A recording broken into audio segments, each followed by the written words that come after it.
Você já parou para pensar qual foi a doença que mais matou ou quase exterminou a humanidade? Que quase colocou um fim em todo o ser humano da Terra? Bem, há doenças como a peste negra e a gripe espanhola que quase cumpriram esse papel. No entanto, há uma epidemia em particular, que ocorreu no verão de 1518, que se destaca como um capítulo triste e enigmático na história da humanidade. É uma história que desafia qualquer lógica, uma epidemia que trouxe consigo uma tristeza indescritível e que permanece sem uma solução definitiva até os dias de hoje.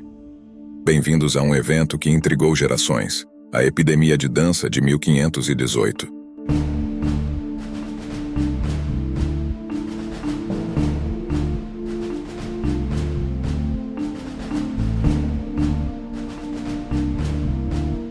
Transporte-se de volta no tempo, para o verão de 1518, quando o mundo era um lugar muito diferente do que conhecemos hoje.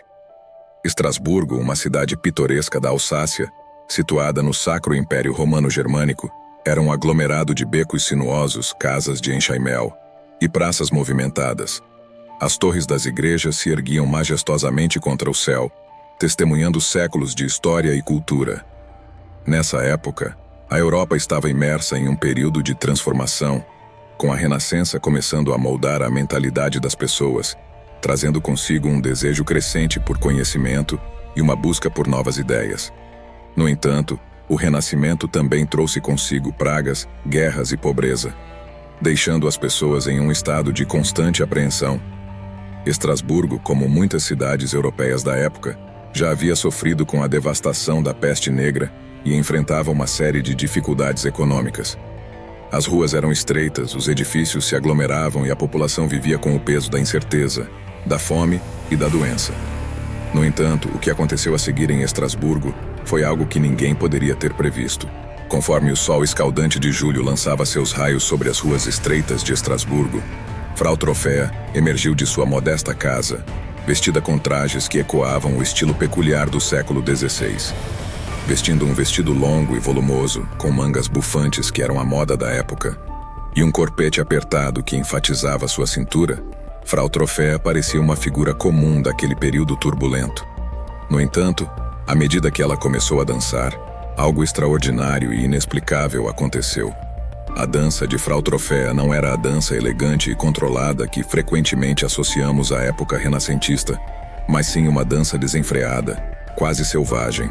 Seus pés descalços batiam nas pedras das ruas de paralelepípedos, levantando poeira sob o sol escaldante. As testemunhas ficaram chocadas, incapazes de entender o que estava acontecendo. Em um período em que a moral e a religião desempenhavam um papel central na vida das pessoas, a dança de Frau Trofea era vista como uma afronta ao comportamento adequado. Mas ao mesmo tempo, era impossível não notar o quão estranha e descontrolada ela parecia. Os trajes de Frau Trofea, típicos da época, eram uma reminiscência do Renascimento, uma era de transição e inovação, na qual a sociedade começava a questionar suas crenças e a se aventurar em novos territórios do conhecimento. Essa tensão entre tradição e mudança ecoaria na epidemia de dança que estava prestes a se desdobrar, desafiando tanto as normas culturais, quanto a compreensão da medicina e da psicologia da época. À medida que a dança bizarra de Frau Trofea continuava, algo surpreendente aconteceu. O contágio emocional varreu Estrasburgo como uma tempestade imprevisível. As ruas sinuosas se encheram de pessoas que, como se estivessem sob um feitiço, eram tomadas por um impulso incontrolável de dançar. Homens, mulheres e até crianças, todos vestidos com roupas típicas do século XVI, uniam-se a essa dança frenética, criando um cenário caótico nas vielas de paralelepípedos. As festas e celebrações habituais que marcavam o verão se transformaram em um pesadelo inesperado, enquanto a epidemia de dança se espalhava como um incêndio fora de controle. À medida que os números cresciam, a cidade inteira estava tomada por uma atmosfera de desespero, sem ninguém sabendo como ou quando isso terminaria. Estrasburgo, outrora conhecida por sua beleza e charme, estava agora mergulhada na estranheza e na escuridão. Diante do caos que tomou conta de Estrasburgo, as autoridades locais decidiram tomar uma medida desesperada.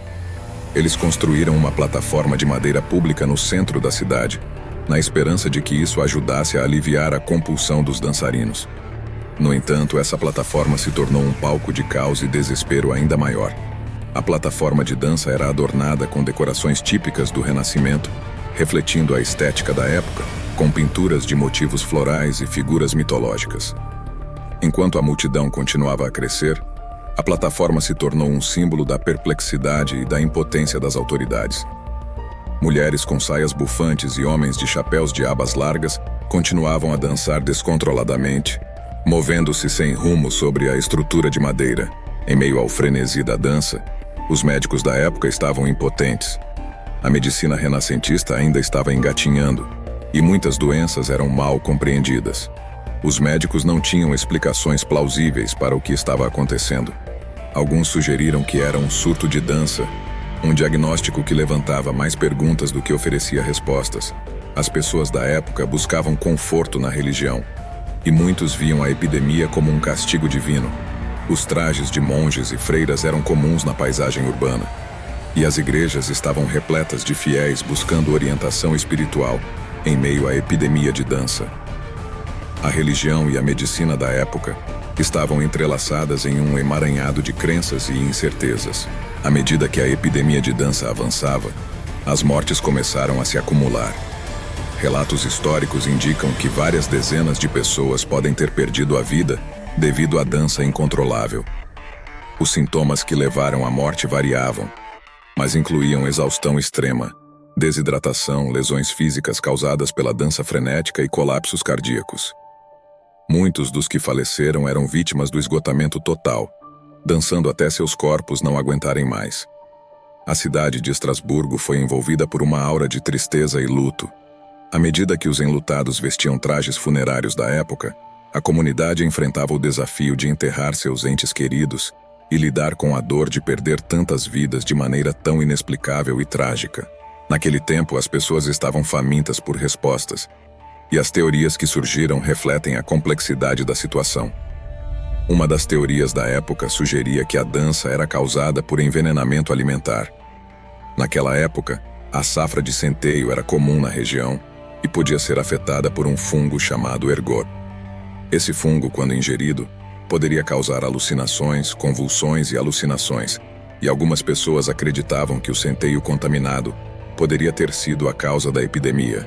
Outra teoria era a de que a dança era uma forma de histeria em massa, um fenômeno em que um grupo de pessoas compartilha uma ilusão coletiva.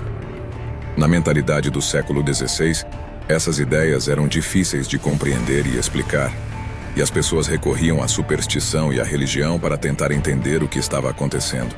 Além disso, a sociedade de Estrasburgo estava sob uma pressão considerável naquela época.